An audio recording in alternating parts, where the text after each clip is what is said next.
Bueno, no sé si habrán visto, yo tuve la oportunidad de ver la conferencia de prensa de Marcelo D'Alessandro, del ministro de Seguridad porteño.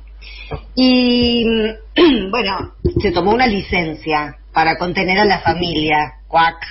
¿A qué familia tendrá que contener?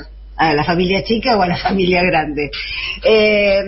Ahora, si pudieron verlo, y si no ya les cuento, es importante resaltar que esa conferencia de prensa en sí misma formó parte de un accionar mafioso, porque se trató de una puesta en escena con Waldo Wolf al lado y con Felipe Miguel, que lo va a reemplazar durante la licencia para contener a la familia, una licencia que no tiene tiempo preestablecido, pero todos sabemos que va a durar hasta que se termine el mandato de Larreta.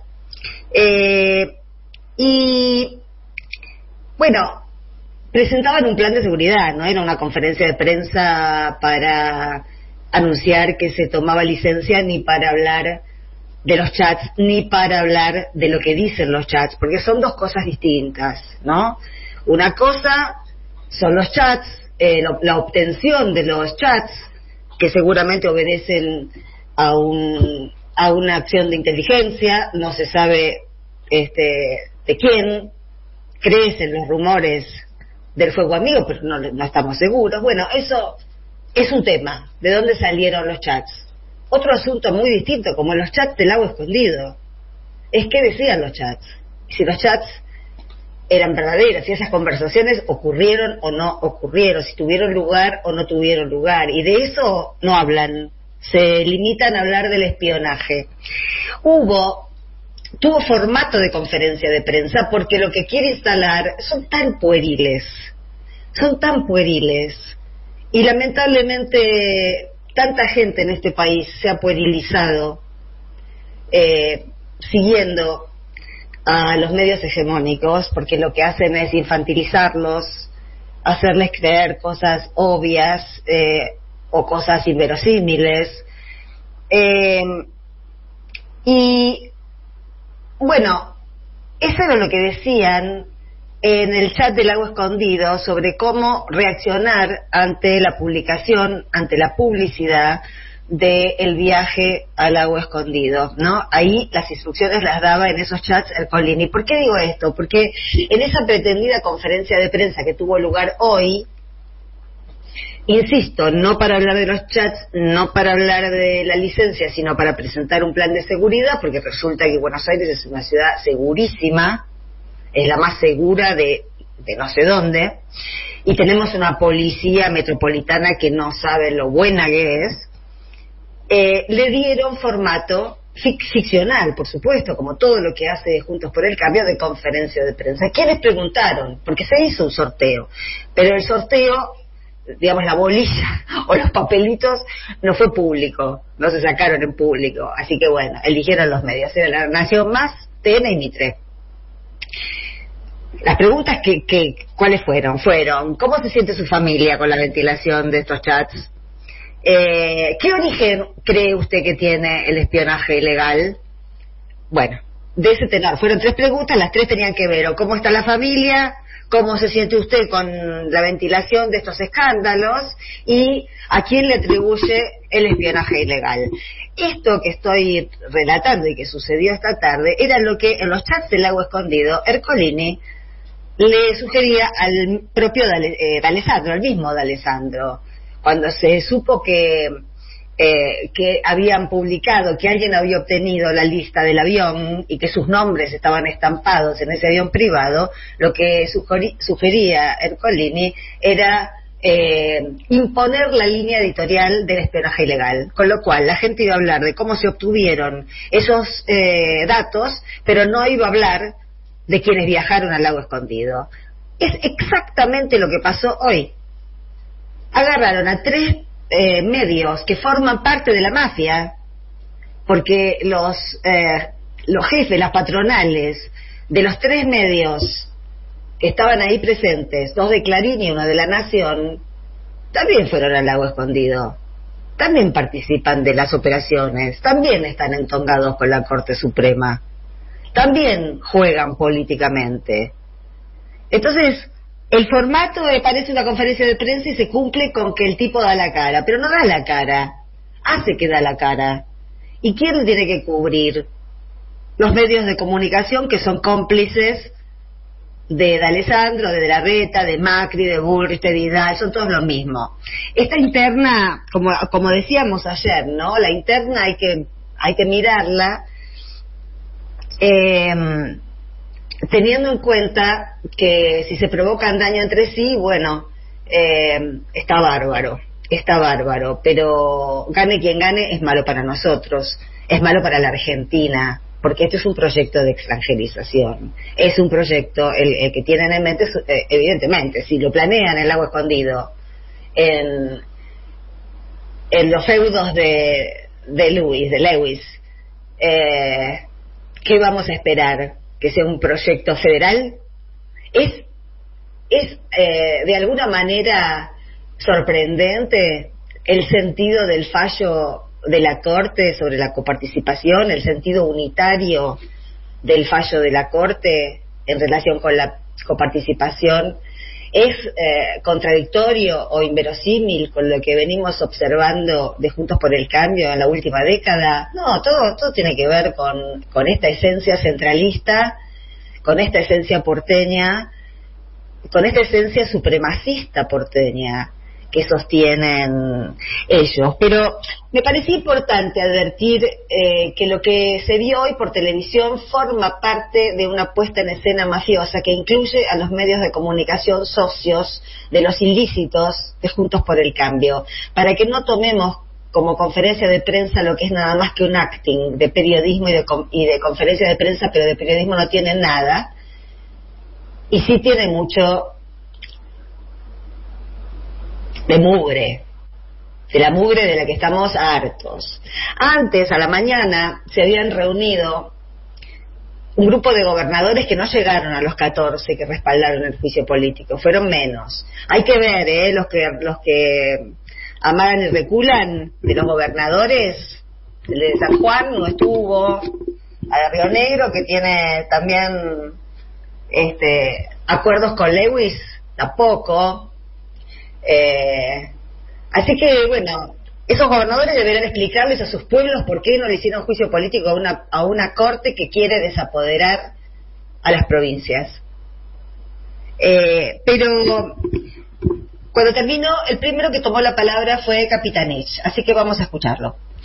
Hemos propiciado esta iniciativa en virtud de una multiplicidad de hechos, de los cuales pueden sintetizarse desde la violación de la Ley de Ética Pública, la 25.188, hasta el mal desempeño a partir de decisiones que tienen que ver con, oportunamente, la declaración de inconstitucionalidad de la Ley 26.088 y la restitución de la Ley 24.937. En ese contexto, conjuntamente con el fallo que favorece a la Ciudad Autónoma de Buenos Aires, nosotros consideramos que efectivamente esta Corte Suprema de Justicia, por una serie de hechos que se van a presentar oportunamente ante la opinión pública y por el mal desempeño, observamos claramente una manifiesta parcialidad. Esta manifiesta parcialidad significa claramente que los fallos que hemos observado es para favorecer a una parcialidad política, y esto pone de manifiesto uno de los problemas centrales. Deben ser custodios y guardianes de la Constitución, pero lo que observamos es que los argentinos y las argentinas no pueden estar tranquilos en términos de salvaguarda de la vida, del patrimonio, del honor y de la libertad con miembros de la Corte Suprema de Justicia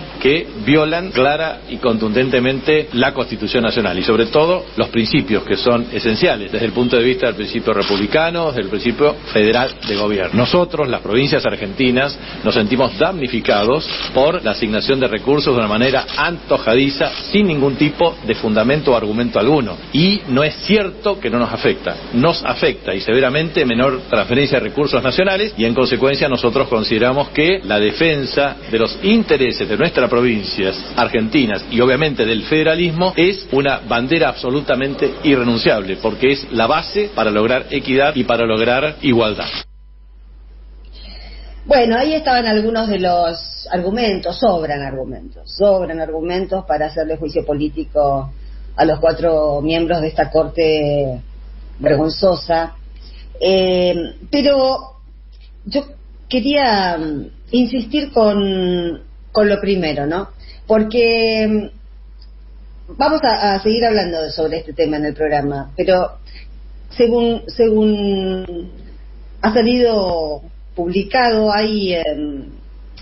es posible la mayoría lograr los votos de la Comisión de Juicio Político, con lo cual es posible que ese dictamen se apruebe. El tema después es en el recinto, pero en el recinto se va a empezar a investigar y se van a empezar a ventilar cosas, y yo no me quiero imaginar las cosas que se pueden llegar a ventilar, porque hay mucho más, evidentemente, que lo que ha salido, ¿no? Entonces, ¿a qué está jugando? ¿Cuál es la apuesta del peronismo de las provincias? Que es, la verdad también es descorazonador saber que las que se ponen de acuerdo para el pedido de juicio político a la Corte son las provincias gobernadas por el peronismo, como si en las provincias que no gobierna el peronismo estuvieran de acuerdo con que la Ciudad de Buenos Aires se embolse todo lo que decidió en su momento Macri, también antojadizamente, de la misma manera que la Corte antojadizamente, 3,5, 3,7, sí, vos ponele. Y esta apuesta política que tiene que ver con este pedido de juicio, que no tiene asegurado ahora su andar en el Congreso, y que todos sabemos que va a ser muy difícil, pero no está perdido. No está perdido en tanto y en cuanto lo que vayamos sabiendo, como lo que ya sabemos, no hay que estar esperando. Ya sabemos mucho, pero hay que hacerlo circular. Por eso comencé el editorial tratando de visibilizar que esa conferencia de prensa de hoy a la tarde fue una ficción, que los medios alineados con este accionar mafioso de la Corte Suprema y de Juntos por el Cambio son casi todos los medios de comunicación, casi todos. Podemos contar con los dedos de 2 manos medios de alcance nacional, por ahí alguno que otro, y digitales, independientes, esta radio, otras radios, pero nos alcanzan 10 dedos para contar los medios que van a investigar o que van a reflexionar en serio sobre este escándalo sin precedentes que tiene lugar en este país. Todos los demás, lo que se llama periodismo, aquel famoso periodismo profesional con el que nos querían restar importancia en su momento a quienes hacíamos 678 porque éramos militantes y ellos eran profesionales, y los profesionales manejan mejor el oficio porque chequean, ¿no? Está hiper recontra chequeado, cuánto biribiri, cuánta saliva gastada en pavadas. Bueno, el periodismo profesional hay que reordenarlo todo, ¿no? Y además, bueno, todos tendríamos que repensar este escenario. Como hemos dicho ya otras veces, una cosa es trabajar para un diario de derecha, otra cosa es trabajar para un diario de la mafia. La verdad, no quisiera estar en los zapatos de quienes no están de acuerdo con esto y tienen laburo en alguno de esos medios, porque debe ser muy horrible saber que todo tu esfuerzo, todo tu talento y toda tu capacidad van a parar a la caja de delincuentes, ¿no? Que no tienen nada que ver con lo que fuiste a estudiar a la facultad, no tienen nada que ver con lo que te interesó en la vida, no tienen nada que ver con eso que se llamaba periodismo, nada. Es otro oficio. Claro, se gana mejor, se gana mucho mejor, pero es venderle el alma al diablo, evidentemente. Ahora, si esta jugada política tiene éxito, depende mucho de que haya presión de la opinión pública, y la opinión pública no va a estar enterada de lo que vaya pasando, porque ya vimos, por ejemplo, en la Comisión de Inteligencia, que esa era cerrada, esta va a ser abierta, esta va a tener va a haber posibilidad de acceso público, porque no se van a dirimir cuestiones de Estado. Entonces, lo que hace falta es que nos pongamos en la cabeza todos y todas, que como decía Walsh, cada uno es un medio de comunicación. Y hay que usar la palabra pública, y esto, palabra pública, tiene que ver con redes, si es una red pública, ¿no? Si está en público, si lo comparto con quien mire mi muro. Tiene que ver con la palabra pública en todas partes, ¿no? Ya lo comentamos acá, pero es necesario decirlo muchas veces. ¿Qué será nuestro bastón de mariscal? Por el momento es usar la palabra, esa que nos robaron. Nos robaron tantas palabras y tantas cosas, nos robaron tantas oportunidades, nos robaron tanto trabajo hecho, tanta construcción, nos robaron tanto tejido social, nos robaron tantas esperanzas, tantos proyectos de vida, nos robaron tanta política estratégica, tanto hecho con el sudor, la vida, la voluntad de tanta gente que fue quedando por el camino, que no podemos permitir que nos sigan robando también la palabra y el lenguaje. Entonces hay que hablar, y hay que hablar de esto, y para convertirlo en agenda, para mantenerlo en agenda, para forzar a los medios, comillas profesionales, cierro comillas, a que hablen de esto, a que ventilen la mugre que hay ahí adentro, a que no nos roben también este sistema de gobierno, porque no van a parar con nada, ni siquiera robándonos el sistema de gobierno, ni siquiera logrando que Rosati asuma la presidencia van a parar, porque siempre van a querer más. Cuando tengan poder sobre nuestros cuerpos van a querer nuestras almas, porque son así, está en su naturaleza. Así que la agenda hay que mantenerla, y más allá de otras cosas que haya que ir haciendo, es importante que todos los que queremos vivir con un poco de decencia, con un poco más de decoro, con sacarles a estos tipos ese poder que nadie les confirió y que es ilegal que posean, tenemos que hablar, tenemos que reproducir las notas, las opiniones, las reflexiones, las investigaciones de los periodistas de los medios comunitarios, digitales, nacionales y populares. Tenemos que darnos máquina entre nosotros, no tenemos que competir, tenemos que insistir, aunque la información ya haya sido dada, si hay un detalle nuevo hay que volver a darlo. Hay que insistir y hay que hartar, como ellos nos hartaron a nosotros diciendo las mentiras que dijeron. Nosotros tenemos que hartar con la verdad, tenemos que decir la verdad hasta cansarnos, porque no hay nadie más que lo haga. El periodismo defeccionó, no existe más. En un país con un golpe judicial obvio, como el que estamos cursando, y ustedes lo acaban de escuchar a Capitanich, ubica el principio del golpe de Estado, del golpe judicial, el mismo día que lo ubicamos nosotros, y tuvimos que aguantar meses hasta que alguien más reconociera que estábamos viviendo una situación institucional que iba camino a arrasar con el Estado de Derecho. La fecha que toma Capitanich es cuando desconocieron la ley de conformación del Consejo de la Magistratura. Ese día dieron un golpe. Y hasta ahora, bueno, hemos disimulado, hemos hecho como que hasta que apareció esta oportunidad donde nos enteramos además de lo que ya sospechábamos, pero escuchar todos los ilícitos que hay adentro de ese chat, y que este caradura diga que se tiene que ir para contener a la familia, la verdad es demasiado.